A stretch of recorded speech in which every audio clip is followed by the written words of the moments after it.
Hey, real quick, it'd be great if you could consider subscribing to the YouTube channel down below. It really helps us out. Welcome to the Solid Verbal.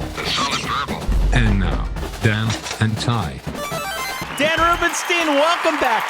Just because we have a national champion does not mean that this train is going to stop anytime soon, my friend. Welcome back to the show. How are you? I'm great. You know what this is like, Ty? And you see it from NBA players sometimes when there's a bad loss and then after they get changed or they go into the locker room, answer the questions from the media and then go back out, right? Kobe's shooting 300 threes after a bad shooting performance. Not that our performance late season was bad, but we're not off to Cancun, Ty. We're not. I mean, I did go to Mexico shortly after the regular season. This is true. This is very true. What I'm saying is the work on our audio jumper never stops. Right? I think that tracks. Well, welcome back, one and all.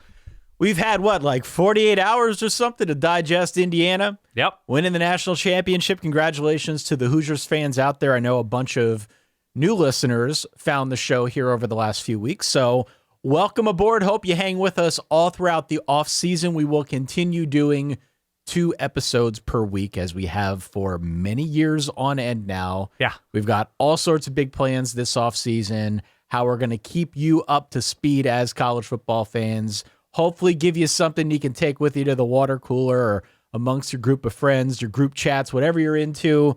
We've got a whole bunch of stuff that we're going to get into over the next few months. Please, verballers.com is where you can go if you want all the episodes without the ads. And in addition, a bunch of perks, Discord access, some of the games that we play, some of the Q&A episodes that we post early, the right to post some of those questions and have them on the episode, all that good stuff. Again, it's at verballers.com. And if not, just hit follow or subscribe so that you don't miss any of the episodes here in the off season. On today's episode, we've got a few housekeeping/newsy items. Yes. That I know you want to run through. You've got the list, so we'll talk through that. And then we're going to kick off, I think, what we're going to consider the first, at least half episode of the 2026 preseason. I think that's right. Yeah. We're going to give you our way too early top 12. We're going to talk it through as friends. Hopefully it doesn't get contentious. I can't make any promises, but right. News, way too early top 12, and then we'll see where it goes from there. Yeah. I'm sticking number 1 Dodgers, right? Sorry. Which sport are we doing today? I've done a lot. I've done extensive prep on the minor league systems of the AL East. Was that wrong? Was that not the direction I should have gone in? Okay. I saw that now with the big Kyle Tucker signing. Yeah. There's going to be a near unanimous push to put a salary cap in place next year, I believe, when Major League Baseball goes on strike again. I enjoy that Kyle Tucker, like the 8th best player on the Dodgers, is going to make more than the entirety of the SEC. Don't look up this fact, but it's very fun when good players make money. I'm very excited for the start of this 2026 preseason, as we're calling it. We're doing the too early top 12, 15, 18, however deep we're going with this. And I will point out, I'm not moving past Indiana winning the national championship.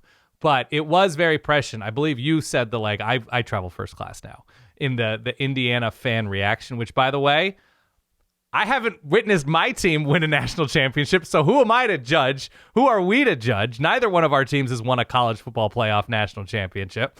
But immediately after we recorded, there were comments to the tune of, hey, few notes about the tone you took in talking about certain plays of Indiana's national championship. And I was like, oh, God, this sport is undefeated in creating these monsters. And I say that lovingly.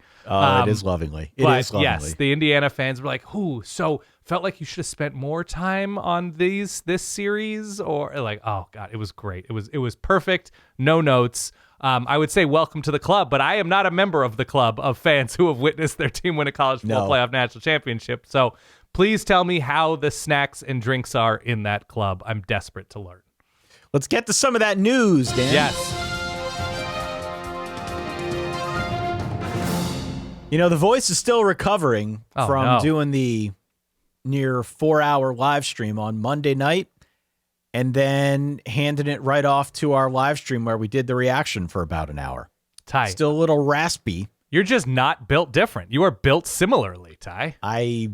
Unfortunately, yeah. Yeah. Unfortunately, that is the case. But news. What do we got? What's going on?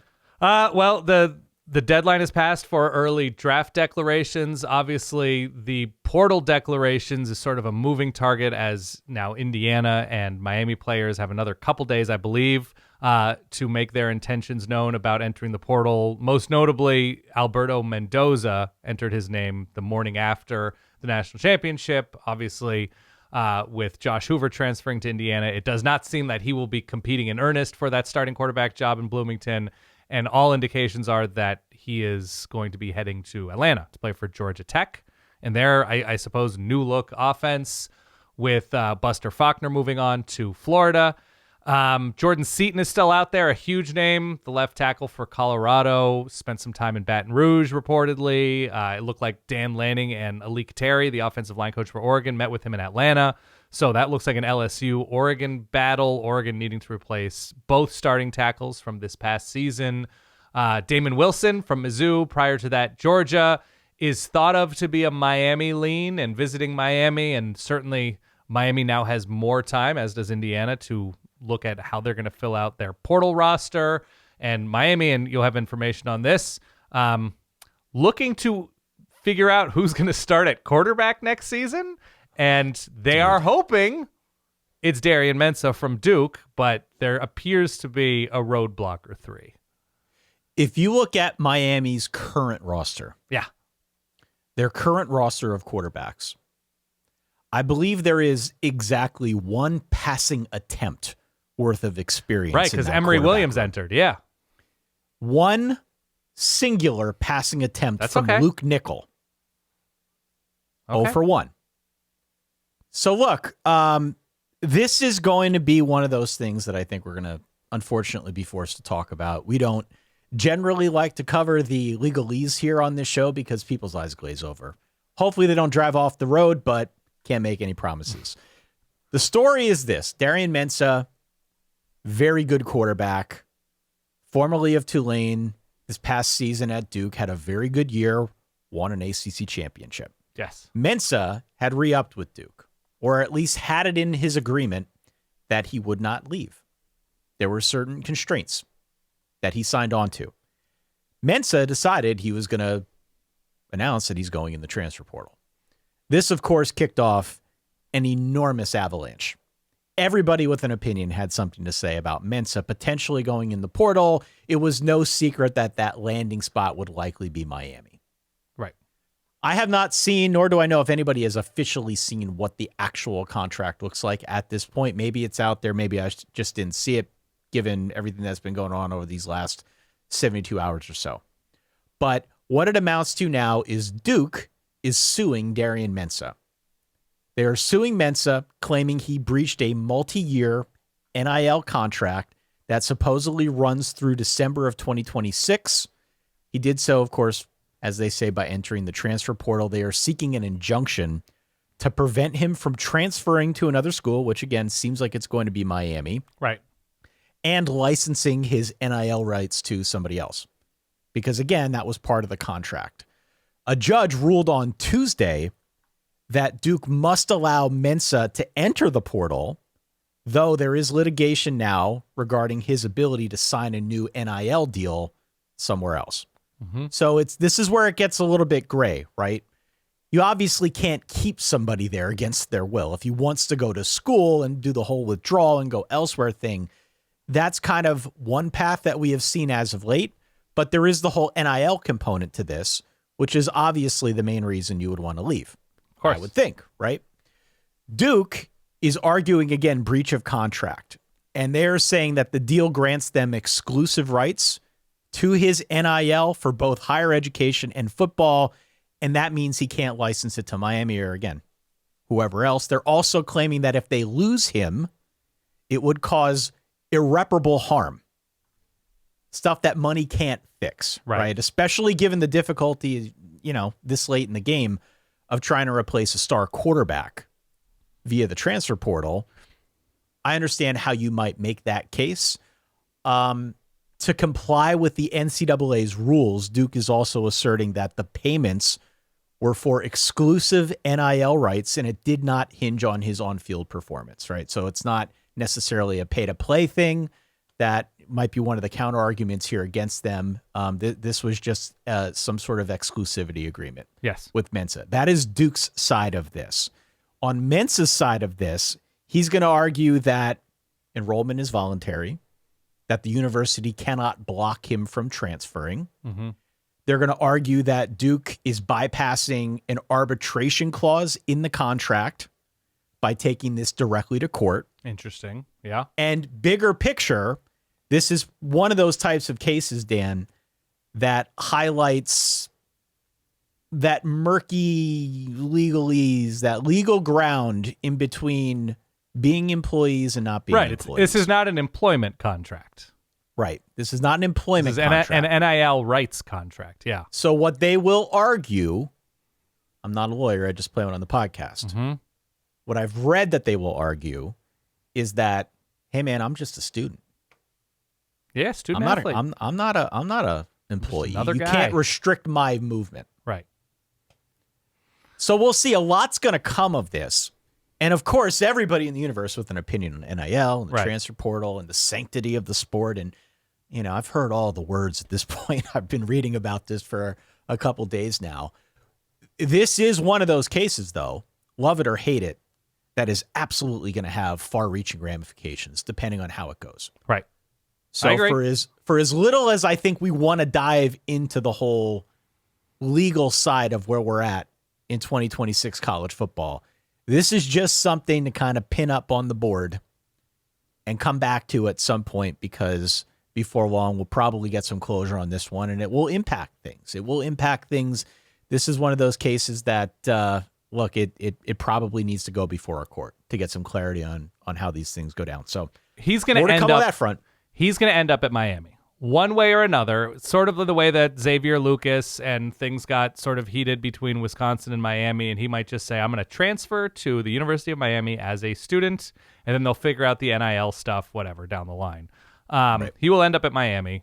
Everything is pointing to that. If not, my conspiracy brain, my tinfoil hat Dan is like, did Miami tell quarterbacks who are committed elsewhere, like, hey, don't sign yet, we're keeping you warm, Eli Holstein? I have no idea if Eli Holstein has signed, but a lot of these guys, or all of these guys, have signed because they want to enroll in time for spring practice and everything like that. Eli Holstein ended up at Virginia, I want to say. Yep. But if it doesn't work out, and I think low probability chance that it doesn't work out, I think the highest rated quarterback, uncommitted, unsigned, is Parker Navarro, looking for, I think, a 7th year from Ohio. Elijah Brown, Stanford. I like Parker Navarro, actually. He's pretty good. He's fine. He's old. It's great. Jaden Rashad is out there. Jaden Rashad Make is that always return to the U. Jaden Rashad is willing to take your offer, full stop. So, but like we have seen the like quick moves, right? When Nebraska thought they had Kenny Minchie and they pivoted to Anthony Calandria, but that was when the portal was wide open. Now's a different time. By the way, Anthony Calandria was replaced by, I don't know if you saw this, Jackson Arnold at UNLV. Yep. So, speaking for myself, I take most of this offseason every year. As they go by, it takes longer and longer to catch myself up with like, oh, yeah, that linebacker from Auburn. Oh, yeah, that defensive lineman from Pitt. Oh, yeah, that center from Notre Dame. That I'm getting up there in age, Ty. I'm not Ty years old, but, like, I'm getting up there, and it just takes me a minute. But, yeah, this Miami thing will be interesting, and certainly I think you'll be seeing more and more names come out with Miami's portal class. But with how Mario Cristobal, or Mario as it were for you, has recruited both the high school ranks and the portal, I expect them to be competitive no matter what this portal class looks like on a big level moving forward. Kind of a weird mood for Dan Mullen to replace Calandria with a running back. Didn't see that one coming, but in Jackson Arnold? Yeah. Well, he works that system really well. So, I don't know. Wins games. We'll see. He exclusively runs. That's all he's good at. No, Calandria he's a threw well. 5-star runner. I know. He runs, but I don't know. The system seems to work out for a lot of quarterbacks. He figures out ways to take advantage of abilities. This is also the season when I see, the Athletics too early top whatever, or CBS's or ESPN's, and they tell you who's coming back. And I'm like, there's just no way Connor Wigman has eligibility left. And he might have 2 years, right? He keeps getting hurt and playing 4 or 5 games. He might petition to play another couple of years. Speaking of which. Yeah. And I promise after this we won't drone I love on these names, though, that are just around. We have a serious problem in college football media. Please. That needs to be addressed by somebody smart. Okay. So why are you talking to me? But yeah. Well, we have a lot of smart people that listen to this. That's true. Neither you nor I are going to fix this. There is a constant, and I mean constant conflict out there. If you go around and search and try to figure out who is on which team, never is there a sole source of truth for how much eligibility a guy has left. Oh, it's super vague. Yeah. It's always super vague. Is he a red shirt? Is he not a red shirt? Does he have more eligibility? I know PFF does draft year in the upper right when you click into a guy, but yeah. It's this just sort of goes along with what you're saying. Not only is player movement a thing, but especially now where, I don't know, guys are suing for more eligibility seemingly on the regular. Knowing how much eligibility guys have left is way harder than it should be. Way harder than it should be.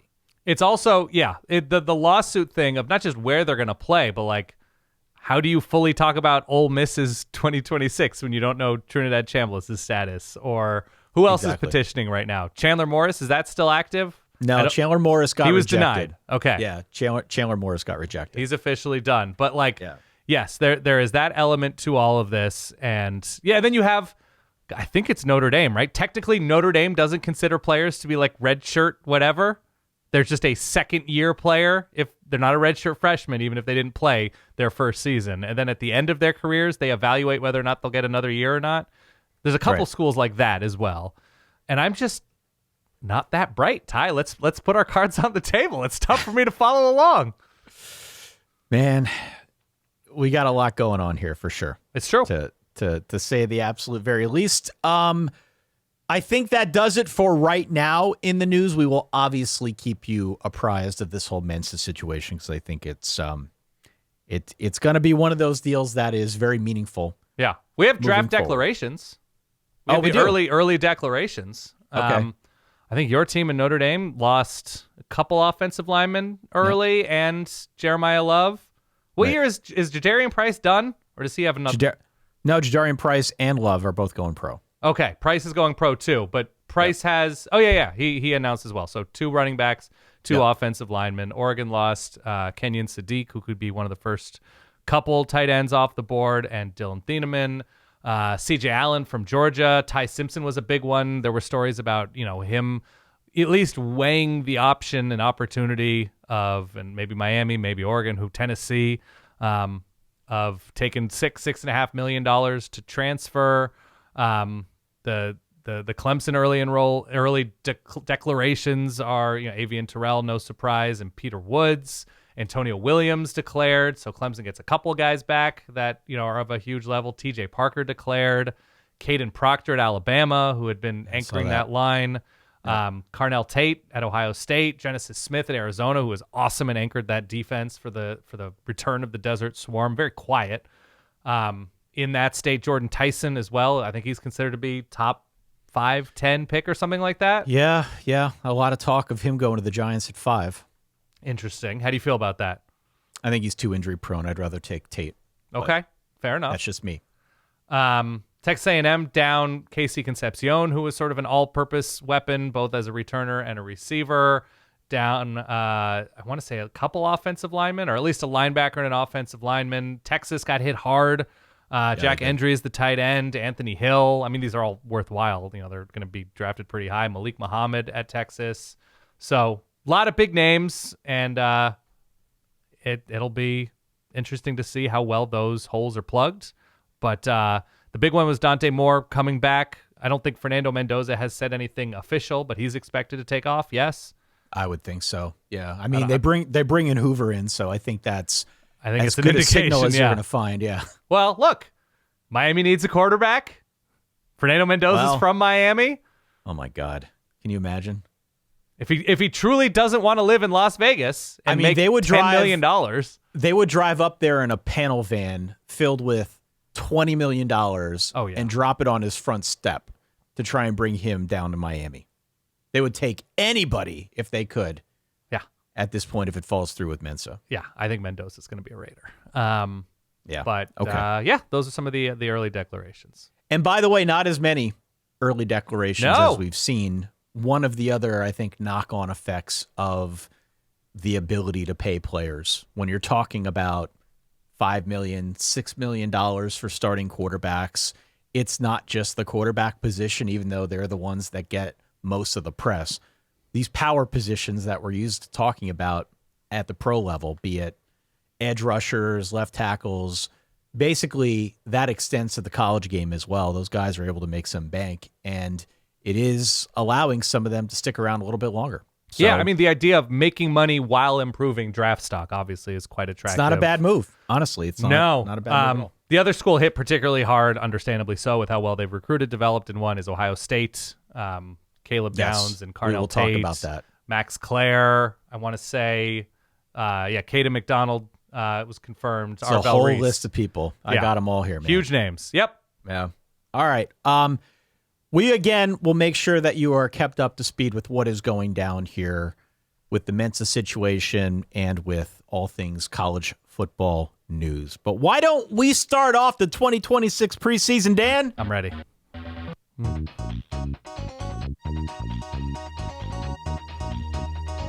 Love it. That's right. Welcome to 2026. Where did we get that sound? What is that from? I assume like an old version of like Bill Walsh football or something like that from 1993. I just like the muffled, mixed down, poorly tracked, we're going to college football. That's the best. Love it. So, if you've been on the internet at all, I would say in the last week, you may have noticed an influx of way too early top 25s. Full disclosure, we wanted to, at least I wanted, to do a way too early top 25 as part of our national championship reaction episode. Yeah. And then I realized on Monday morning I had done no research for it. And we were limping to the finish trying to get through that final game. And we decided we're just going to give that game its due. We'll do this. On Thursday, we've got inventory to fill here in the offseason. It's true. So we put our heads together. You went your way. I went mine. We have two separate, way too early top 12s. Yes. In true Verballer top 12 fashion, by the way, I'm working on a new poll for people next year. We have our top 12s today that we're going to debate, that we're going to talk through, that took us some time to put together, to be honest with you.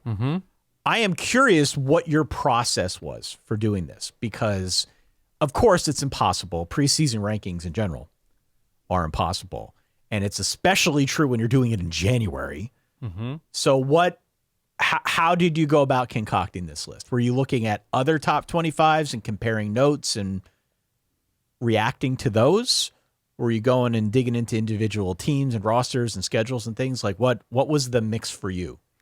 I broke into the Big Ten office to look at the schedule, which is not released yet. No. So we're doing this without Big Ten and Big 12 schedules being released. So we're flying a little bit blind in terms of like, oh man, that stretch is going to be brutal. I don't know how they're going to.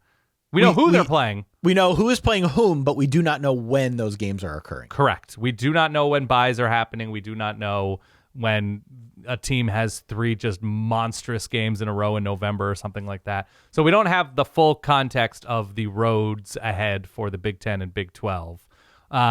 We don't fully know portal hauls for everybody, especially as it relates to teams who are in the playoff and players entering and or signing.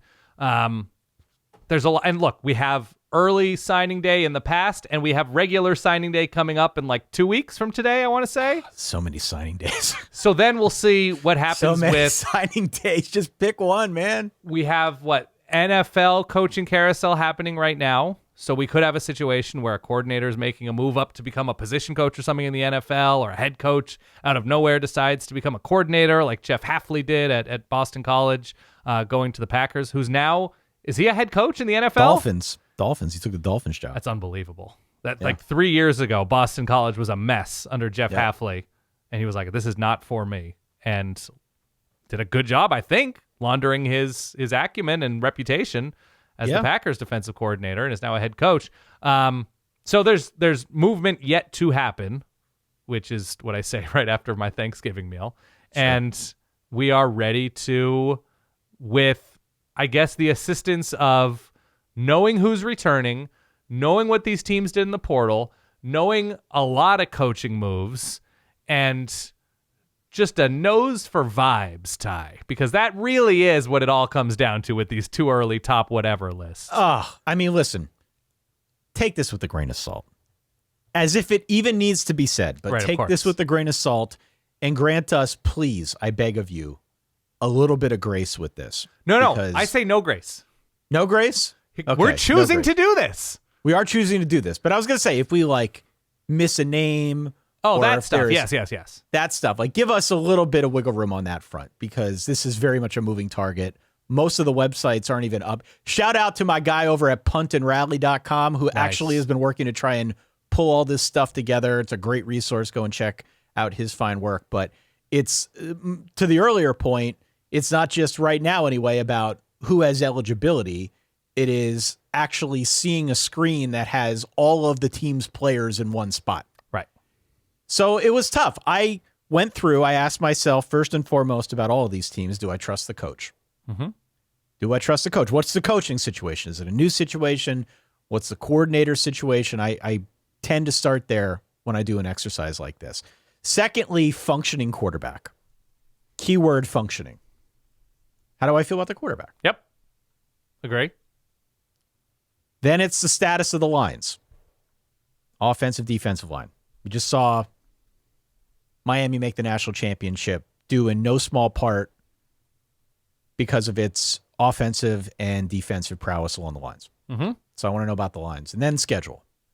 Schedule, I know you dove in pretty good to the schedule. Like you said, we don't have dates, so we can't really talk about gauntlets or anything like that yet, but we have at least a sense for who is playing whom. We just don't know exactly when. So all of that, kind of goes without saying, but I also did a pretty deep dive of rosters now post-portal or mostly post-portal to get a sense for who I felt good about, who I didn't feel good about, where the returning experience, let's say, was. I'm almost hesitant to say production because it just kind of means something different in this day and age. But where's the experience? Who's experienced? Who's not experienced? So it was fun. There's a lot more research than I expected, but it was actually fun to kind of refamiliarize myself with these rosters and set us up for 2026. Yeah, I look at who's expected to play quarterback, and then you don't need to guess now with the portal where coaches think they need to improve and or get deeper and or need to get higher end talent.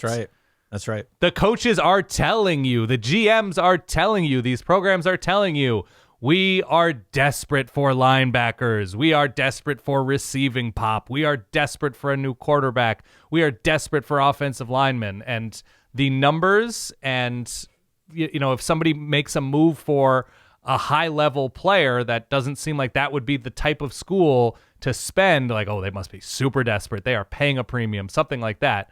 So we have a sense of where the schools felt like they need to improve, and now we can evaluate if we do or don't think that what they did in the portal is going to be enough to secure and solidify that position group. So we have that information. You want to start at 12 and count down? Yes. I think that's the move. Or the also receiving votes. All right. Let's start off with your number 12 team. All right. You ready? Yeah. Iowa with the quarterback question. They've got two guys competing for the job. It's Jeremy Hecklenberg, I want to say. Good Iowa name. Hecklinski. Excuse me. Very close. Yeah, you were close. You had it. Jeremy Hecklinski, who's a shorter guy, but more creative, more improvisational, allegedly has not played meaningful snaps for Iowa. And Hank Brown, courtesy of the Auburn Tigers, who's bigger and might have a bigger arm. They return enough on offense and have done well enough on defense, including returning a couple key pieces, though the defensive line is going to look different enough that I can't have them too high, but there is something about Iowa going into this year, and I like their schedule a good deal. They do have Ohio State, but it's at Kinnick. They miss Indiana and miss Oregon. Their road games are at Northwestern, at Washington, at Minnesota, at Michigan. There's a lot of potentially, and at Illinois, which will be difficult. But there's a good mix of a lot new quarterback play, offenses that don't immediately seem to present a ton of pop, that kind of plays into ideal Iowa scenarios. So I have Iowa right in that conversation for top 12. Wow. Okay.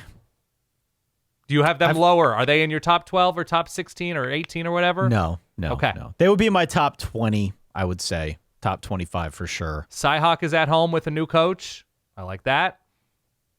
I've got Penn State at 12. Ooh, okay. So this is a new team. I do not have Penn State in my top. This is a new team. It is basically a hybrid of the best guys for Iowa State and whatever Matt Campbell was able to keep from the old Penn State roster. Mm-hmm. Got a hybrid team here. This is basically Iowa State's starting offense. And it seems to me the way that they're building this, just based on the personnel, it's going to be an offense with an identity. It's going to be the same identity that we saw with Iowa State, and they're going to stretch the field. Yeah. They got receivers that, have crazy numbers, yards per reception. They're going to mix in, hopefully, Kobe Howard, who didn't get a whole lot of reps in the Franklin regime, but everybody says jumps off the screen at you when you watch him. And he was a guy that they were clamoring for to get more reps out wide. So I think we will see a lot of 3 yards in a cloud of dust, a lot of bully ball or attempted bully ball, play action with Rocco Becht trying to stretch the field vertically, which I don't hate. It's already more of an identity than they've had. Yeah.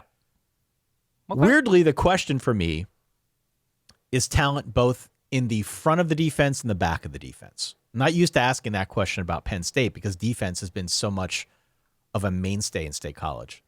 But as I look at the roster with the way it's constructed now, I think we have a pretty good sense for what the offense will look like because we watched Iowa State last year. But defensively, I think that's where I need to be won over. Their linebacking core should be great. Yep. But I think the defensive line... Who's back? Tony Rojas is back, right? Tony Rojas did the come back. linebacking group. Yeah. Yep. So for me, that's where I have the biggest questions, but I really like their schedule. Okay. Their schedule is very, very gettable. They're on the road at Michigan, which will not be easy. Right. They do host USC, which I do not think will be easy. Okay. Wisconsin could be easy. I don't know what to expect from the Badgers. They are not in my top 12 nor top 25. And then they are on the road later in the year against Washington, which should be a tough matchup, traveling cross-country against a pretty good Washington team. Mm-hmm. But there's no Ohio State. There's no Indiana. This is a schedule that I think sets up really well for Matt Campbell in year one. And given that he's got a roster that he is familiar with, I've got them pretty high. I did not expect to put Penn State this high. I really didn't. But when I was looking over them and comparing them to some of the other teams, I like the setup more for Penn State. So I got them at 12. Okay. There is no Oregon either, by the way, on this schedule. No Ohio State, no Oregon, no Indiana. Marshall, Temple, Buffalo, another brutal Penn State non-conference slate. We'll see whether or not the Penn State-Maryland thing continues. It should, even without James Franklin there. If Penn State were to win fewer than 9 games. Now, look, you say the Iowa State offense is coming over. In the Big 12, that was a 63rd ranked SP Plus offense. So sure. We're not exactly bringing over a bunch of killers, but, they're a year older and the infrastructure should be better. I don't know. I take that point and I get where you're coming from. And believe me, I have thought the same thing. Yeah. Rocco Becht is probably the best quarterback at this second that Penn State has had on campus in the last 10 years. The second best quarterback? No, the best. Better than Trace? In the last 10 years? He was there. Didn't Trace win the 2015, 2016? The best they've Big Ten had title in since the last Trace. 10-ish years. Better than Sean Clifford. Okay. Yeah. Okay. I was just Better than confirming. He Aller. won games. I like the setup for him. Okay. So I'm going Penn State 12. Who you got at 11? At 11, I have Texas A&M. Wow, that's considerably lower than I have Texas A&M. Yeah. The new offensive line thing in front of Marcel Reed scares me some. There was something about, look, they've recruited pretty well. Mario Craver's back. They're like playmakers on this defense back. Losing an offensive coordinator in Colin Klein, I think A&M fans had an up and down opinion when you see how they finished the year of how Colin Klein was able to game plan and execute during those Texas and Miami games. But all things considered, I think Mike Elko's really, really good. And the A&M schedule, I think, is going to be pretty tough. I mean, they have ASU in the non-conference. Whatever you think of Kenny Dillingham and Cutter Boley, that's a tough game, though it's at home. I mean, look, don't sell it short. This is a brutal schedule. It's really tough. It's at This is LSU. brutal. Yeah. It's ASU, it's at LSU, it's at Mizzou, it's at Bama, it's home against Tennessee, it's at Oklahoma, and of course they've got the game to close out the year at home, but against It's at Texas. home. Yeah, but it's against, however you rank Texas, that's a top 10, That's top 7 5. games right there that are all, depending on the situation, kind of losable. I agree. But I have them lower than you do. You have them considerably lower than I do. Okay, Yeah. so it's a tough schedule with a new offensive line, which always scares me a good amount. And also, by the way, we'll see what Arkansas is. That game, if you're going to believe in the universe pixie dust, is always weird. They travel to South Carolina, which I don't believe can be as bad as they were last season on offense. No. Travel to Tennessee, travel to Oklahoma, as mentioned. It's just, this is a team that if they are top 10, top 8, I don't know how high you have them, I don't remember, they're going to have to be very clean. And that was the issue last year, the back half of the season last year. It was just the stretches of undisciplined, sloppy football. Now, suddenly with a new offensive line, and the guys have experience for sure, and they hit the portal well. Texas A&M identified the fact that they need help in the portal, and they got it. But yeah, I'm just a buyer in Elko right now, that if it comes down to savvy coaching, he's going to come out on top a lot. I moved them down one spot as you were describing your stance on A&M. Okay. But we'll get to them in a little bit. Okay. You moved them down because I was selling you? You're speaking truth to power here. That's why. Okay. Fair enough. Okay. Now, who's Number your number 11? 11? I have BYU. Okay. They're my top 10. Continue. Yeah, I've got BYU. I think BYU in 26 looks a lot like they did in 25. So we're going to have year 2 for Bear Bachmeier. We're going to have another offense built heavily around LJ Martin, who's sticking around. They've got an experienced offensive line. They're going to need someone to step up out wide. Chase Roberts is gone. Parker Kingston is back. He was their leading receiver, but they need a complement. Yeah. So need somebody to step up in that department. The heartbeat of the defense is still going to be the linebacking core as it was last year. Especially getting, I'm going to botch this name. Okay. Cade Ululave from Cal. Yes, who was thought to be a linebacker? Michigan transfer, but it worked out that he went to BYU. Yeah. Really good player. Nice to add him into that linebacking core. I think BYU has an optimal schedule. I think it works pretty well for them. They do have that game now against Notre Dame because the Notre Dame USC rivalry, at least for the minute, has fallen apart. Mm-hmm. They're going to host Notre Dame in Provo. Yep. They're on the road in Utah. Well, of course in Utah, but in Salt Lake for the Holy War. Yep. And New then coach. they get both of the Arizona schools in Provo as well. Yeah. So it's an optimal home schedule if you are a BYU fan and you're looking to see some teams come to town. I think this sets up pretty well for them. I like the way that this looks for BYU. There will be time to discuss how we feel about their record once we know over-unders and things of that nature. But for the minute anyway, there's enough continuity and the schedule sets up well for me to feel pretty good about them being a top 12 team. So I got them at 11. Yeah. And look, when you look at who was in the running for and competing to play in the Big 12 championship game, a lot of those teams are replacing quarterbacks or have a lot of changes on offense. When you look at whoever, when you look at Iowa State, when you look at Arizona State, not that Arizona State was in that conversation at the end of last season after Sam Leavitt went down, but TCU, all those, like, there's just a lot new at quarterback in the Big 12, whereas Bear Bachmeier, in his short time in Provo, has already led this offense with, LJ Martin back. Yeah. Was he the Big 12 Offensive Player of the Year? I believe he was. Yeah. That there's familiar faces on both sides. The loss of Jay Hill is not great, the defensive coordinator who's on his way to Michigan. And they were led by a really strong linebacking crew last year, which is one of the position groups I believe they hit hard in the portal this year with Cade Uyalave, whatever. Uluave. Okay. Yeah, Uluave. I have it phonetically spelled here, and I still wanted to give the disclaimer that I might screw it up. But. Sure. BYU hit linebacker, offensive line, and tight end as a priority in the portal. As you mentioned, should be once again successful with what appears to be a very workable schedule. Who do you got at 10? Oklahoma. Okay. Talk me through Oklahoma at 10.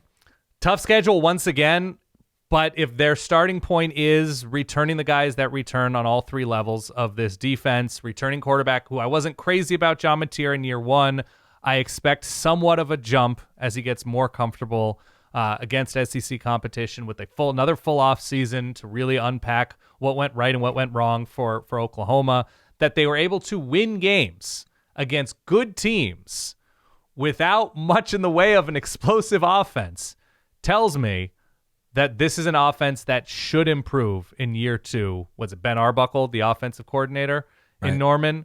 Now, the other side of that is at Michigan, at Georgia, Texas, on the neutral site in Dallas, Ole Miss, whatever Ole Miss is this year, A&M, whatever A&M is, but A&M, hit the offensive line and edge positions hard in the portal. At Mizzou, at Florida, don't forget Florida. Florida's got a good roster. They're not going to be in this top 12, but they've got a good roster. And at the very least, Florida's like a mystery in this moment. Totally. They could be a mysterious rattlesnake ready to jump out of nowhere.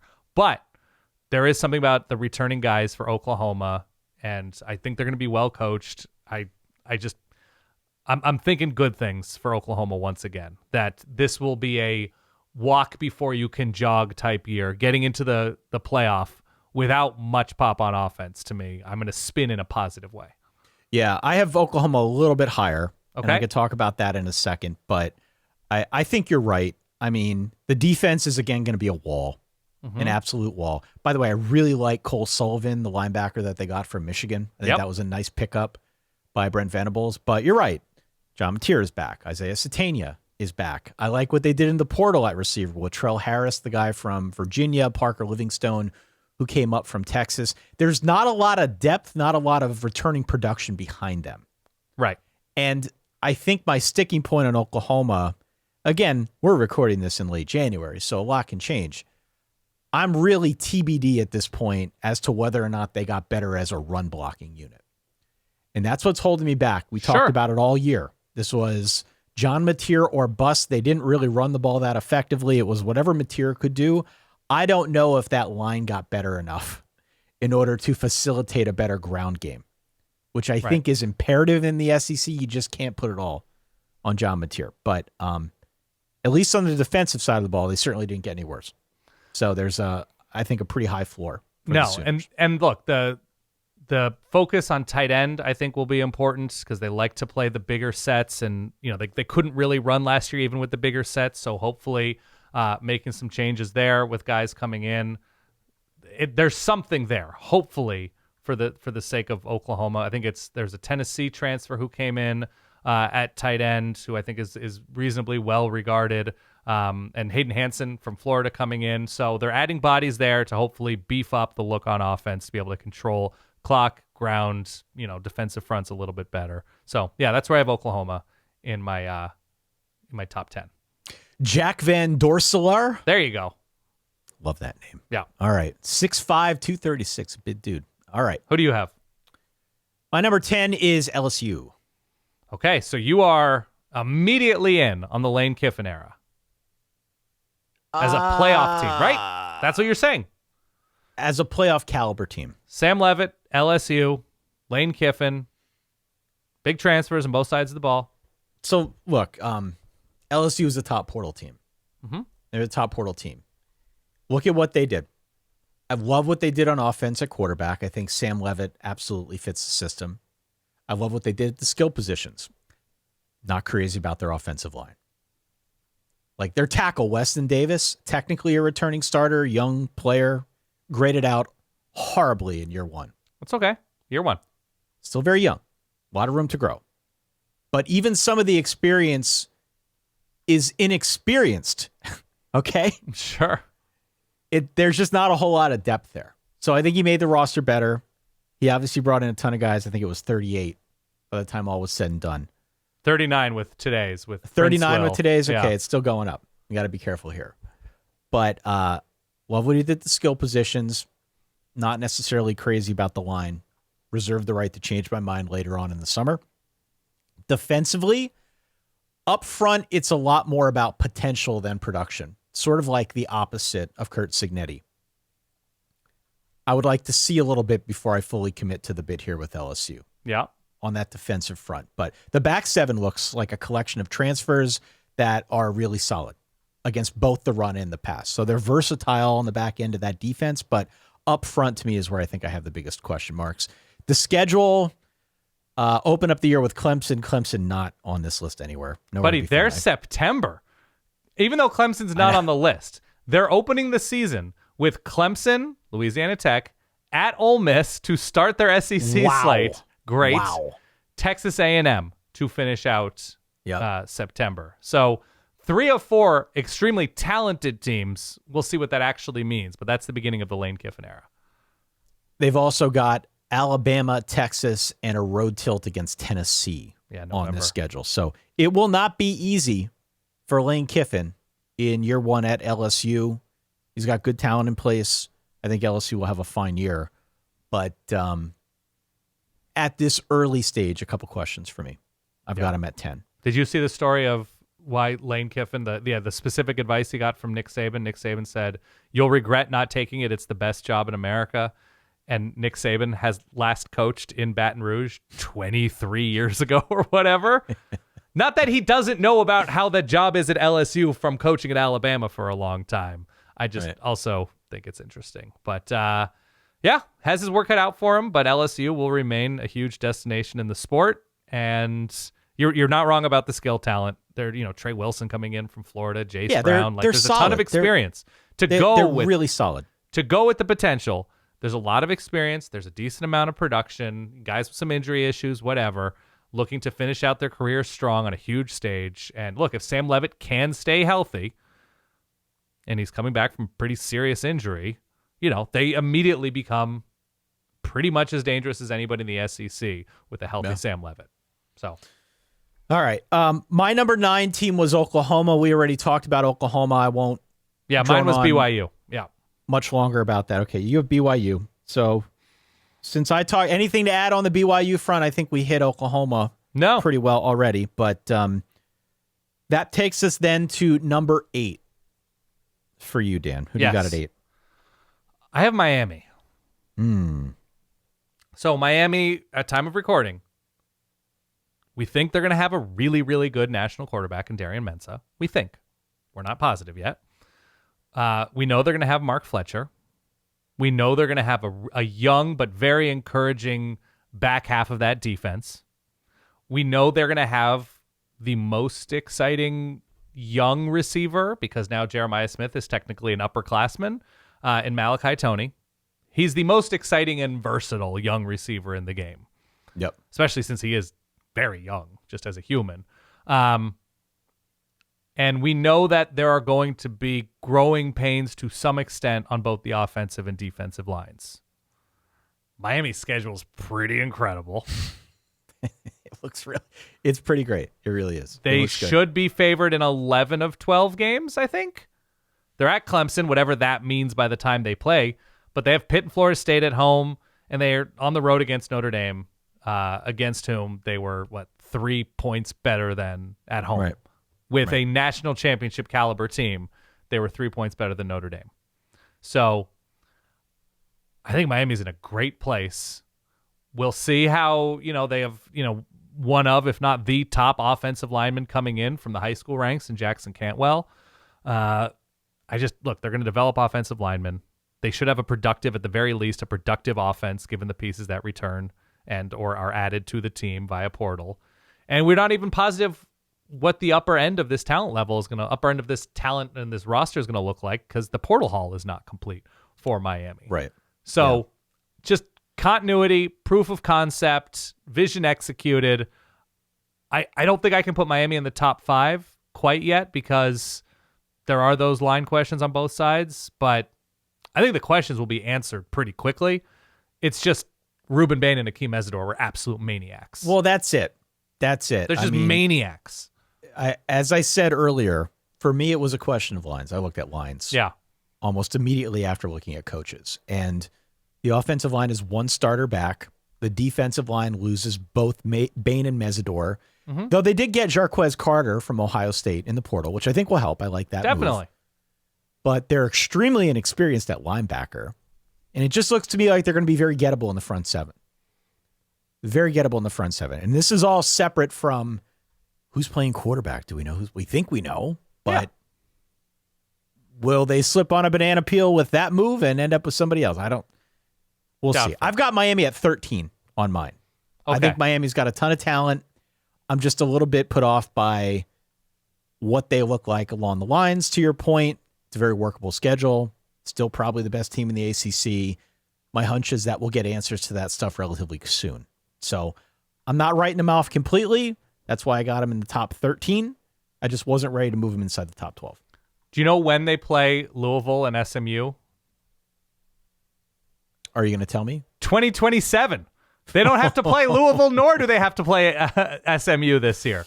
They only have one trip far west. They're playing against Stanford.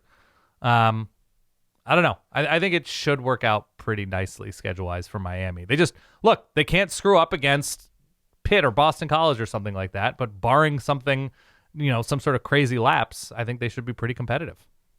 The weird thing is that the toughest ACC game on this schedule right now, we're not going to count Notre Dame. They're not an ACC Right. Might be Virginia Tech. Could be. It might be Virginia Tech. I think you can make that case. But it sets up pretty well. Just the fact that we're looking at this now, wondering, okay, what is the toughest game that they've got? You're feeling pretty good if you're a Miami fan about that. So, all right, you've got them at 8. Yeah, Florida A&M and Central Michigan outside of Notre Dame in terms of the non-ACC portion of their schedule. At number 8, I have your Oregon Ducks. Okay. You can speak to Oregon much more fluently? Much more elegantly than I can. Oh, okay. But this was a relatively young team in 2025, was it not? In some places, yeah, absolutely. At receiver, at running back, yeah. I know you talked about this a fair amount during the season, not as much during the playoff, but I remember points in our conversation throughout the year where you were like, yeah, they're good. They're not a contender. Yeah. They're not a contender. The defense looks to have, 7 starters back? The pass rush looks awesome. Pass rush should be a strength. The defensive line is all back and a couple key reserves back as well. Yeah. Got a huge boost with the news that we discussed earlier about Dante Moore coming back. Obviously, there is skill talent.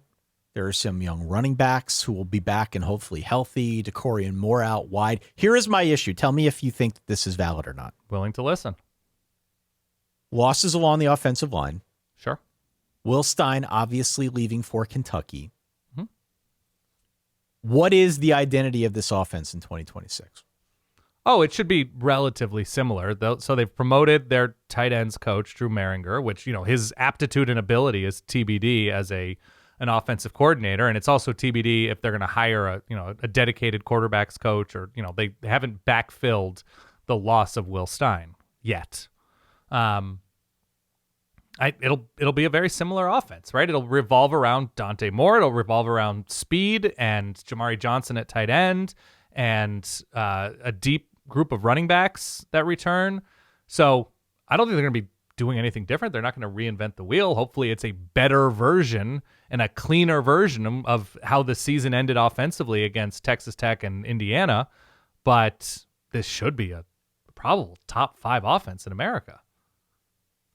I got him at 8. Okay. And I think what is holding me back a little bit is the coordinator switch. Sure. What's holding me back a little bit is... Look, the offensive line question is real. They've gone after a couple guys in the portal. At time of recording, Jordan Seaton hasn't decided yet.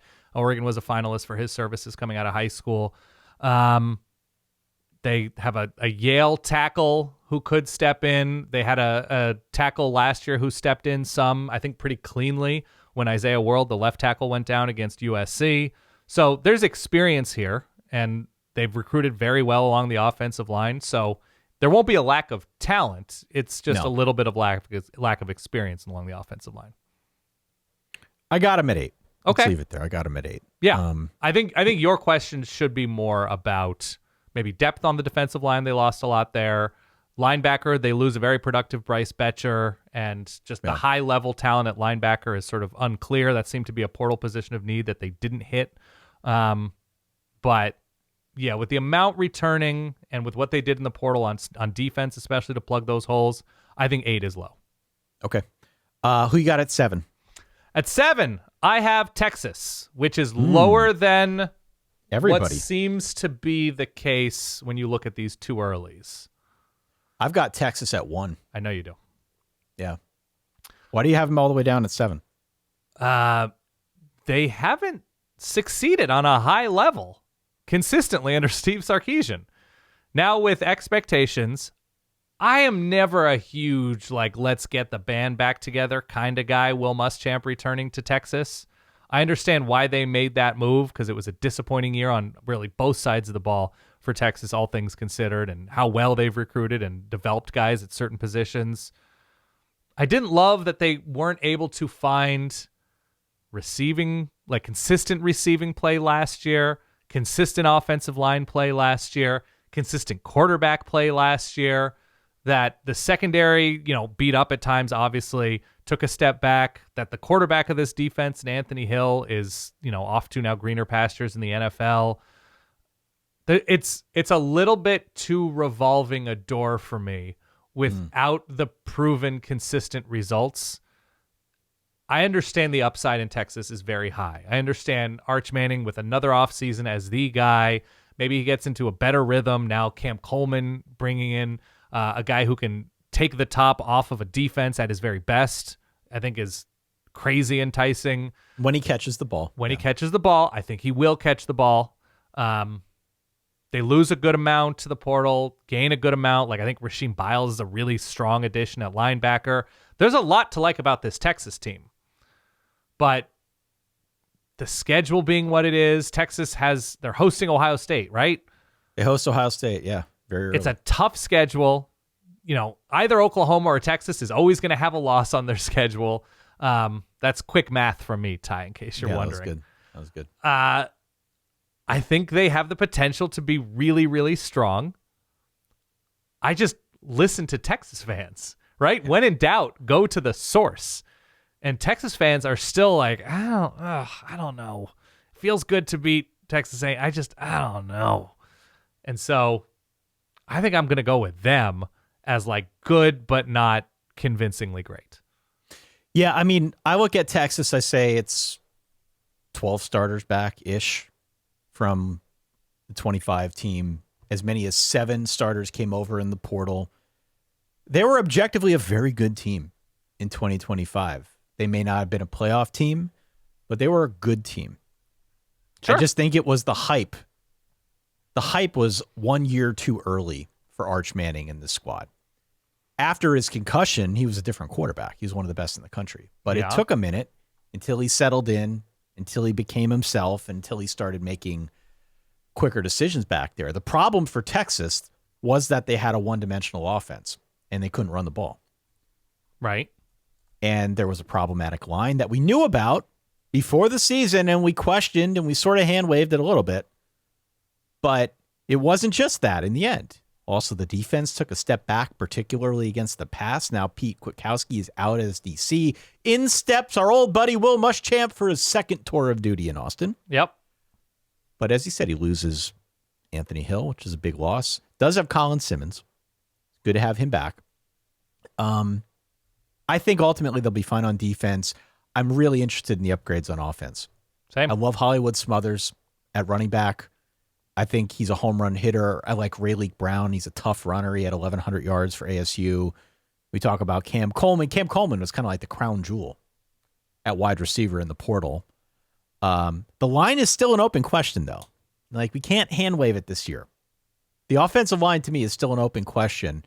There just aren't a whole lot of other weak spots on this team outside of what I mentioned, outside of the schedule, which is always going to be tough. But I found myself buying in again. Perhaps to my detriment here. I've got Texas at 1. Okay.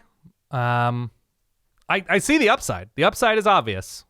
I need to be sold. You watch them, and look, they don't have Georgia on the schedule this year, but you watch them lose by 25 in the manner that they did these past couple years to Georgia, and I guess Georgia twice in 2024. No. I don't know. I'm gonna need to see Texas as that killer against the top of the SEC before I fully believe it, and that's also having Ohio State on the schedule this year. You've got Texas at 7. I've got Georgia at 7. Okay. I have Georgia higher. Why do you have Georgia down at 7? I came into this thinking that Georgia would easily be a top 3 team. I came out of this exercise wondering if they were in the top 5, and I ultimately decided they weren't. Okay. I like Gunnar Stockton a lot. I really like Gunnar Stockton. Mm-hmm. He is figuratively a dog. It's true. I like that they go about 4 deep at running back. This very much looks like a team that wants to run it down your throat. And I would say, to my eye, it looks like they got 7 or 8 guys with starting experience on defense. Or on offense, excuse me, not defense. Yeah. I'll get to defense in a second. So this is an experienced unit. My concern is that they're building this to be a tough rushing offense, and they don't have the line that's all that great at run blocking. Okay. Which has sort of been a recurring theme these last 2 seasons, hasn't it? Somewhat, yeah. They also lose Zachariah Branch, who was far and away their biggest weapon in the passing game. Yes. So I am just a little bit concerned, and I'm sure most of these fears will be allayed at some point, like week 7. But recording this in January, I look at this and I say, they want to be one thing, and I don't know if they have the personnel to support it, at least not along the line. Right. Defensively, they do lose C.J. Allen, who you mentioned earlier. Yep. But pretty much everyone else is back, and I think they'll be loaded defensively. So I like Georgia as a top 10 team. I've got them at 7. The schedule is Oklahoma, Vandy, at Alabama, Auburn, at Ole Miss, Georgia Tech. That's workable for Georgia. Mm-hmm. I think that's workable. So I like this team. Just have a few questions. That's why I was a little bit lower on them. Yeah, they have. So on this schedule, as you just sort of mentioned, so they have an Oklahoma team looking to find an average to above average offense, a Vanderbilt team without Diego Pavia, an Alabama team on the road, mind you, replacing quarterback, an Auburn team replacing quarterback, an Ole Miss team on the road, potentially replacing quarterback, Georgia Tech replacing quarterback and offensive coordinator. And that Georgia Tech game, I believe, is in Athens. I don't know, an experienced defense against that schedule. And then you add in the fact that they won the SEC by, fact check me on this, 3 touchdowns last year without an explosive offense. Like right. In terms of pop on this offense, like you talk about Zachariah Branch, who, yes, really good, but wasn't like game changing in terms of how much you had to fear Georgia downfield good. They won huge games. He had really nice performances. I have nothing untoward to say about the contributions of Zachariah Branch, but it's not like they were winning because of an explosive offense and now that's gone. They were winning in spite of it. So I'm in on a quarterback with experience who is a gamer, who makes plays, who improved over the course of the season, improving over the course of an off season. And they were just, I don't know, they were like an otherworldly, chaotic game away from being in the Final Four this year, right? No. So you can use that as a negative, that they weren't able to finish and beat a potentially vulnerable Ole Miss team without its head coach. or you can spin it as a positive that this is a growth opportunity, that they're able to do it without getting that kind of pop. So I don't know. I'm going to use it as that, and I have Georgia higher than you. Who do you got at 6? Indiana. I had Indiana at 6. I moved them up a slot because I have Texas A&M at 6 now. Okay. Those are the two that I flipped when you were talking through why you had A&M low. Why do you have Indiana here? I mean, it's either here or higher. They're just going to continue to get more and more benefit of the doubt as the years go on of like, yes, they have important players to replace. And I don't think at time of recording we've fully seen NFL decisions from a couple key guys. No, not yet. I don't know. I'm just done doubting Indiana. And yeah, the only reason they're not higher is they didn't have injury luck this year because they did lose a couple key guys to injury, but they didn't play a ton of dudes, and eventually they're going to have to play more guys because guys get beat up, and their schedule this year, I think, is a little bit trickier. Not that I don't like Kurt Signetti more than most, if not all of these coaches, but Ohio State and USC at home, but at Michigan, at Washington, at Nebraska, but miss Oregon. But I mean, they probably would have beaten Oregon regardless. So missing Oregon, it's a trickier schedule. They hit the portal hard at edge and receiver. Obviously, Josh Hoover takes over at quarterback. But yeah, with nothing in the non-conference portion of the schedule, they're just get that immediate boost. I think Indiana's right in the top 5 vicinity once again, and get more of a benefit of the doubt than a lot of teams because of what they accomplished these past couple of years. Yeah, they're going to be really good again. Yeah, they are. It's going to look different on offense, though. Not to say that Fernando Mendoza was Lamar Jackson back there, but won the Heisman.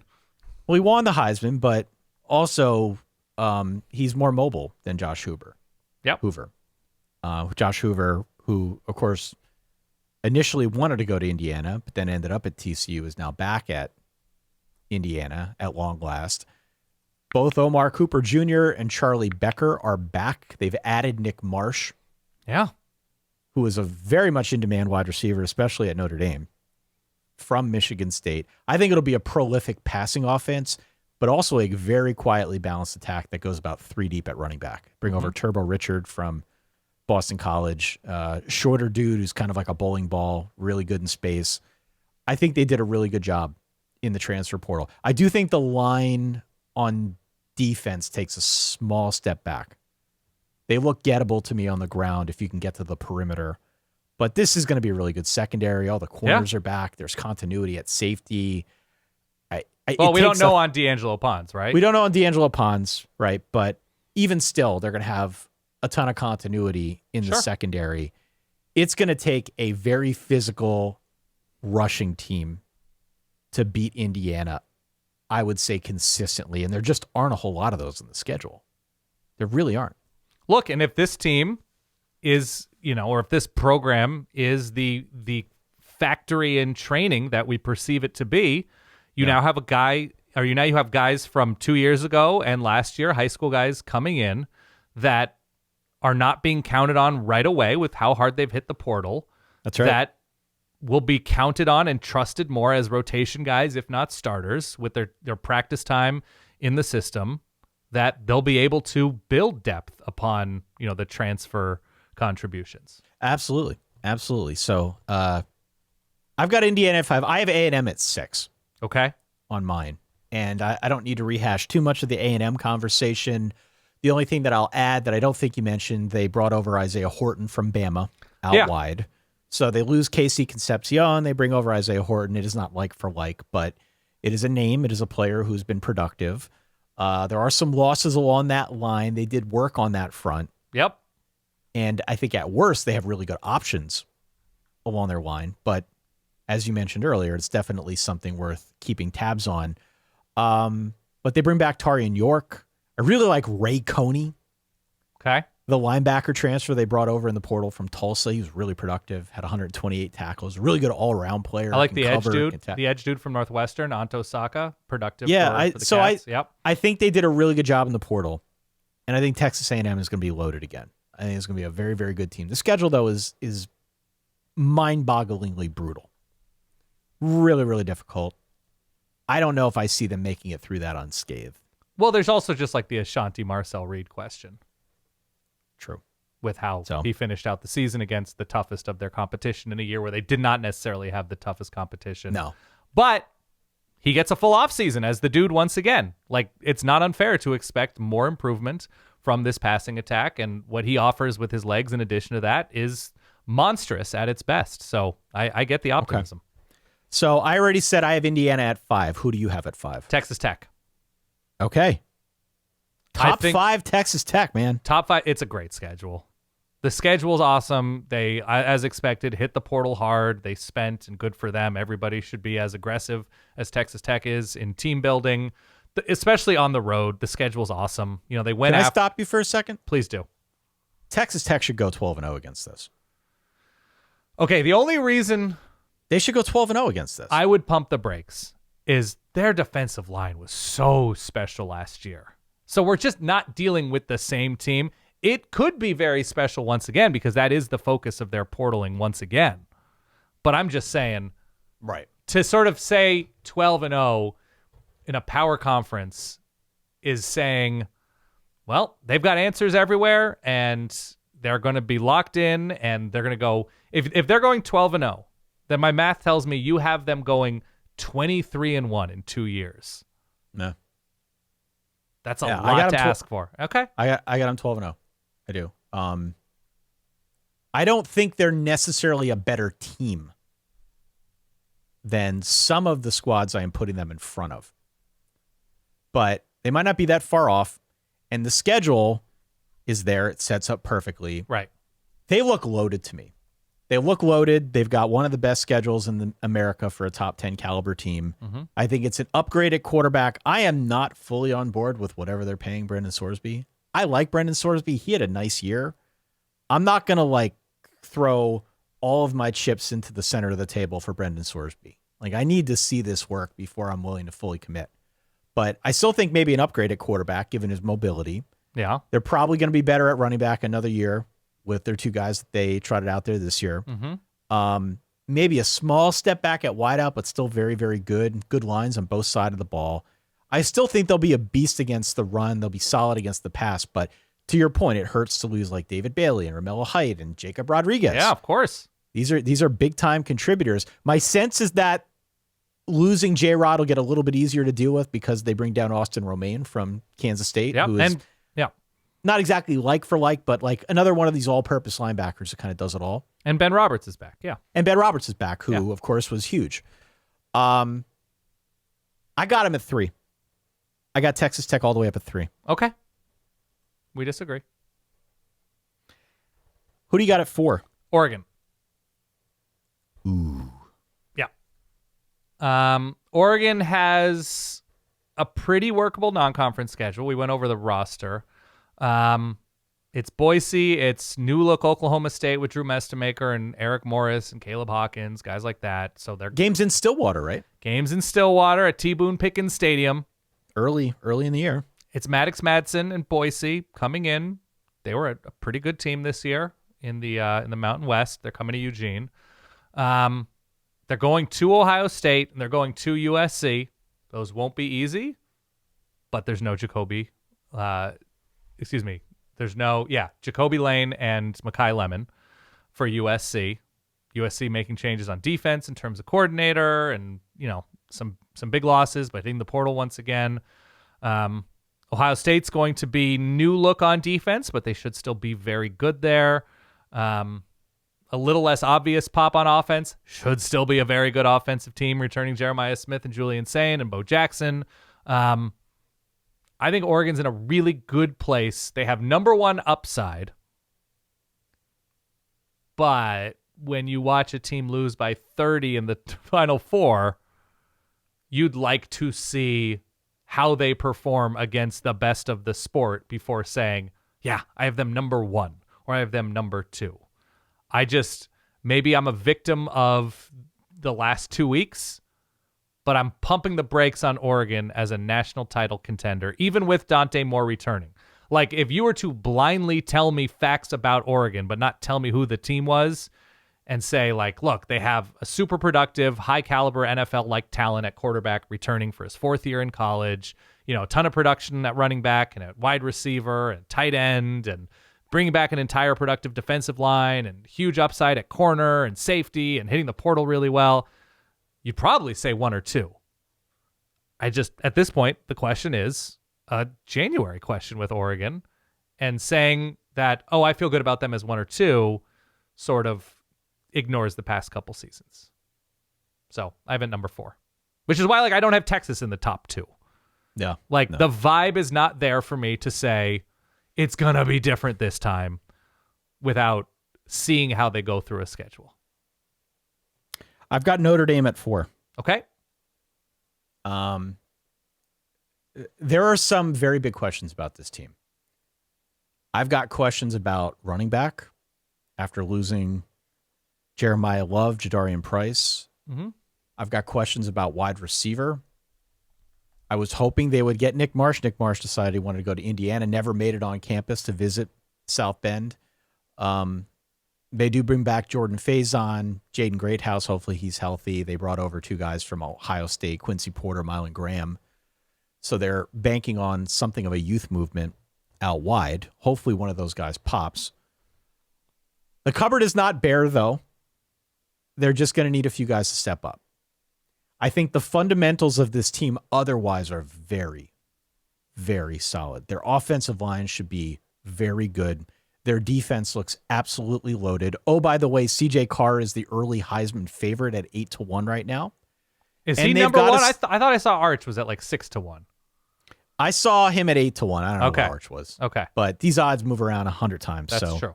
I might have just seen it at a different point. Either way, he's in the conversation. The schedule is, again, going to be something that people like to pick apart, but they've got Miami at home. They've got a neutral site game against Wisconsin in Lambeau Field, which will actually be a cool setting. Definitely. They are on the road at BYU. Otherwise, it looks very, very gettable for Notre Dame. If you listen to anything that Marcus Freeman said on the desk of College Game Day when he was there, leave no doubt. Yep. Leave no doubt. So they're going to do their part to get back into this thing this year after being left for dead at, I guess, the first team out. I think they are primed and ready to go. They just need a little bit of clarity out wide. They just need somebody to step up, or a collection of guys to step up in the running back room. The good thing with the way that they have recruited, they have options. They're going to have a couple bites at the apple if they don't get it right the first try. Mm-hmm. So I would much rather have the quarterback of the future, 2 really solid lines, and a good defense that, by the way, they made better by bringing over DJ McKinney. They brought over some help in the secondary. It sounds like they might move Christian Gray to slot corner and put McKinney out wide. He's more suited for that role. Obviously, they bring back Leonard Moore. They got 2 really good safeties. This should be an awesome defense in South Bend this year, and they've got a schedule here that sets them up for another playoff run. So we'll see if they get it done. Obviously, different circumstance this time around. CJ Carr having a full year under his belt. Miami coming to Indiana for that game. They'll be looking to get some revenge, I'm sure. But you could easily make a case to put Notre Dame higher. I just put them at 4. I'll make the case higher. Yeah. Look, the Underthing Express, the ticket says good quarterback, promising offensive line given who's returning, developed running backs. We'll see on receiver. A lot to love about the defense. Great schedule. That's a lot more than basically everybody has to say. Basically about who's everybody, returning. yeah. I mean, They're gambling on some upside along the defensive line and some upside at receiver. There's just not a lot that, if you're a Notre Dame person, saying like, man, I am truly worried about blank. And I mean, the thing is this. Even though Aeneas Williams, who right now projects as like their starting running back, even though he didn't get a lot of reps this past season, we did see him make some big plays during that playoff run when they went 2 years ago now to the national championship. Yeah, Marcus Freeman, by the way, 3rd year takes the team to the national championship in a 12-team era. Yeah. Aeneas Williams is a very capable back. They've also got, some other guys back there, Keedron Young, who I'd be excited to see.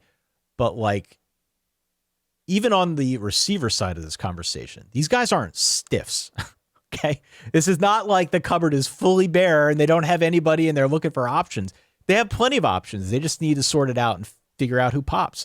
They didn't go hard after a running back. I think they like their options there. Mm-hmm. At least they like them good enough. That's smart. Yep. Wide receiver, they tried to get Nick Marsh. It didn't work out. Now they're gambling on a youth movement and hoping for some upside there. If one of those guys pops, then this whole thing is really a moot point. Tight end's another one. Their tight end's name is Ty. I know. How can you hate on that? It's great. I'm not hating. I'm just saying these are questions. Yeah. Eli Raritan going pro. So yeah. Look, these are questions most teams around college football would love to have. I think they're great. To have the fundamentals as good as they are, if you're Marcus Freeman, to have only a few questions about skill positions where you have a bunch of options, that's a pretty good place to be, especially given the schedule. So you could definitely make them higher than 4. I have them at 4. As you know, I said earlier, I have Texas Tech at 3. Who do you have at 3? Georgia, which we've already discussed. Okay. So you want to go to 2? Who do you got at 2? Ohio State. Oh, man, you got Notre Dame 1, don't you? Notre Dame number 1! You're a scoundrel. I got something to say. Okay, Oh Ohio State. I have Ohio State at 2, by the way, so we finally agree. got one together here. There's a lot to like about what Ohio State should be able to do once again, despite their loss and the offense not being able to figure out how to deal with the absolute, what did I call them, maniacs along the defensive line for Miami. Nobody could figure out what to do with those 2 dudes, or those 4 dudes, really. Julian saying will get better. In terms of feeling pressure, in terms of what Ryan Day does and does not let him do. Brian Hartline moves on. Good thing, bad thing, whatever your opinion at Ohio State is of his short-lived time as offensive coordinator once again for the Buckeyes. They have the best offensive just force in the sport in Jeremiah Smith.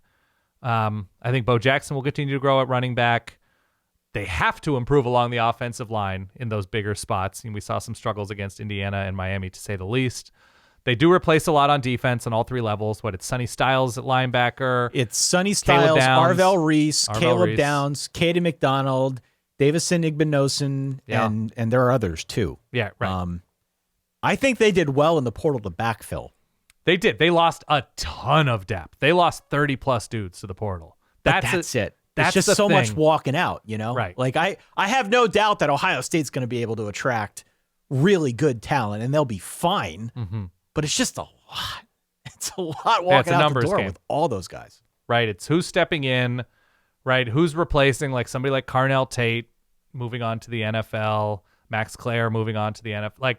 It's just a question of when you are some of these places, and this is going to happen to all of these places that recruit high school super well. Alabama over the years, Georgia over the years, Ohio State, Oregon had a huge exodus this year. A lot of these schools are going to say Texas had a lot of dudes leave. You have a lot of guys saying, I'm not getting playing time and I'm entering year 3 and it doesn't look like I'm going to start this year. I want to put something on tape for the NFL. And the school saying, I don't know if we can pay you like a starter when it's pretty clear you're not going to be an obvious starter at left guard or free safety or whatever. So a lot of these schools are hitting the portal, have to contend with that kind of movement and convince the guys to come in to be rotation players or compete for a starting job and not necessarily be handed one.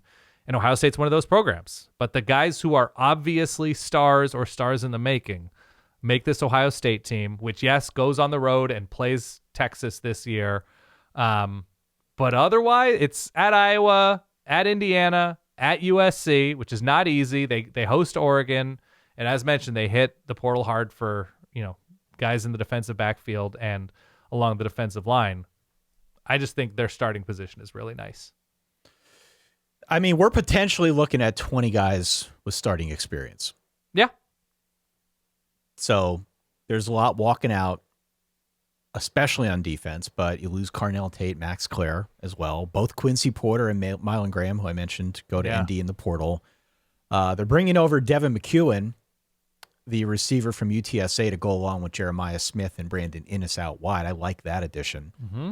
And say what you will about the line, but they've got 4 starters back.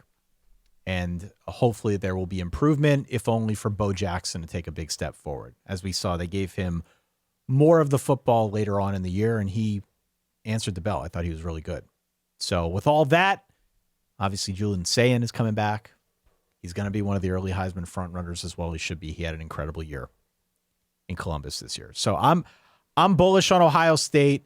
The schedule is at Texas early, at Indiana, at Iowa, at USC, home against Oregon. That is not an easy slate.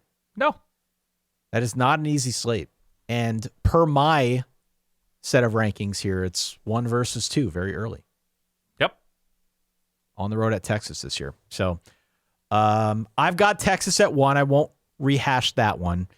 And you've got Notre Dame at 1. Notre Dame at 1. I'll review it very plainly, Ty. Wisconsin, new quarterback, search for an offense. Michigan State, new full-time starting quarterback, obviously, in Milivojevic, and Pat Fitzgerald. Purdue, a ways to go on offense. North Carolina, a ways to go on offense. At BYU, will be tough. I think Notre Dame is better. Navy, they're going to beat Navy. That's, I think, at Gillette in Foxborough. Yep. A new-look Miami team somewhat, but that game's in South Bend. Boston College, a ways to go on offense. SMU should be pretty good. Game's in South Bend. Steve Angeli in the JMA, obvious loss. Stanford at Notre Dame. They're just going to be favored in all of these games. They are. Yeah. And I just think your absolute worst-case scenario is 11-1. And if your absolute worst-case scenario is 11-1, to me, you're the number 1 team in the nation. Well, and, the only thing that I would say in addition, and you're right, you're 100% right. I don't think you put them at 1 solely because of the schedule. No, it's not. Right? Much like I'm putting Texas Tech at 3, not solely because of the schedule. I'm putting them at 3 because I like the team. I'm giving them a bump because I like the schedule. But this is still easily a top 5 team. And I deliberated with how high I wanted to put Notre Dame as well. I think you can make a case for them to be all the way up at number 1. You could probably make a case for them to be anywhere inside the top 8 if you really want to, but I wouldn't go much lower than that because they look to be set up really, really well for this season. I'm going to put this on tape, January 21st, 2026. Notre Dame, Oregon, Vegas, National Championship, 2020-27. 2020-27? 2027. January 25th, 2027. January 25th, 2027. You heard it here first. And I might be very wrong, but look, it's not schedule. It's coach, quarterback, defense, schedule. I don't think anybody ticks those boxes as thoroughly as Notre Dame in January, 9 months out. So they're my number 1 team. If we have a solid Verbowl in Vegas, A, we have to go. B, one of us is going to end up face down in a drained pool somewhere after that game.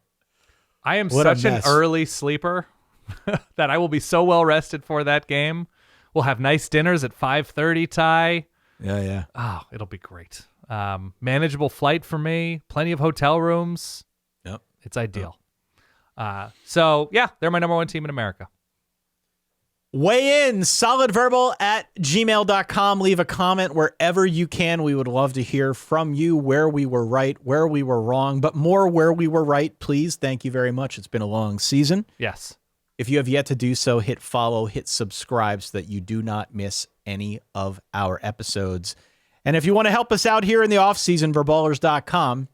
That, of course, is our Patreon. You can get the episodes a little bit early without the ads, hang out on our Discord server. If you fancy yourself a college football 26 player, we have dynasties that are going, Dan. I've got a big transfer portal cycle right now going on. I am the head coach at Louisville. We're very excited. Look at you. Very excited about what this now, year are has you in going to store be, for us. is there a patch you can download to make 2026 rosters portal accurate? Like, is Lincoln Keenholz your starting quarterback for Louisville? Oh, no. Because you went into the portal and got like CJ Carr and Dante Moore and all sorts of stuff. Yeah, we started with the roster at the beginning of this year, and I think we're now 3 years into it. So I am currently dealing with a situation, though, where I'm going after CJ Carr, Bryce Underwood, and Dante Moore, all of whom are in the portal and potentially interested in coming to Louisville. In this universe, I just got to lock the deal. Gotta lock it down. Is Papa John donating once again in this universe to the Louisville program? I don't know. We got to pass around the hat to get CJ Carr, man. Okay. I think gotta you pass should, around the hat. after this dynasty, I think you should reset with 2026 rosters. I'm I don't sure even there's know a how patch. I would do that. I have no idea either, Ty. Yeah. I'm trying to get a Super Nintendo on for my kids. We found a Super Nintendo in my wife's childhood basement, and I ordered some games on eBay for like $8 a piece. And I got to tell you, it still bangs, Ty. It still slaps. It's whatever the kids are saying. Like the Donkey Kong country music, still incredible. Yeah. We played a little bit of Madden, a little NHL 94, a little NBA Live, a little Street Fighter. NHL 94 was I was more of an NHL 95 guy, but NHL 94 was you can make somebody's head bleed in that one. That was fun. Yes, and listen, I know people that are like new, like third-party versions of Super Nintendo that are like HDMI and up convert everything, and they're cooler and there's no. We've got the old. I do have an HDMI converter to plug it into a more modern TV, but I've got the old wired controllers, the old SNES feel controllers, not third-party controllers. Hey, you. It's the purist at heart. Anytime I have like a dad friend come over, they're like, I'm sorry, we can do what? We can spend the next hour and a half playing what? Yeah, man. And it's a good time. So forget about my knowledge we're on PS5 now. That's the number we're on. We're on PS5. Yeah. I have no concept. I'm sure at some point I'm going to have to buy whatever iteration of a Switch is now out for my kids. I'm putting that off as long as humanly possible. They're under the impression that like, yeah, we all talk about Super Nintendo at school, right? But as of now, I have no working knowledge of what's going on in whatever the new iteration of an Xbox or PS5 is. Beautiful. Yeah. All right. Well, why don't we leave it there? Again, weigh in, let us know where we're right, where we're wrong. We'd love to hear from you. This being, of course, the first episode of the 2026 preseason. We will be back your way next week. Again, we have flipped it over officially now to 2 per week. So make sure you refresh your feeds every Tuesday and Thursday. We've got a whole lot of fun stuff planned. In the meantime, for that guy over there, Dan, for myself over here, Ty, enjoy your weekend and stay solid. Peace.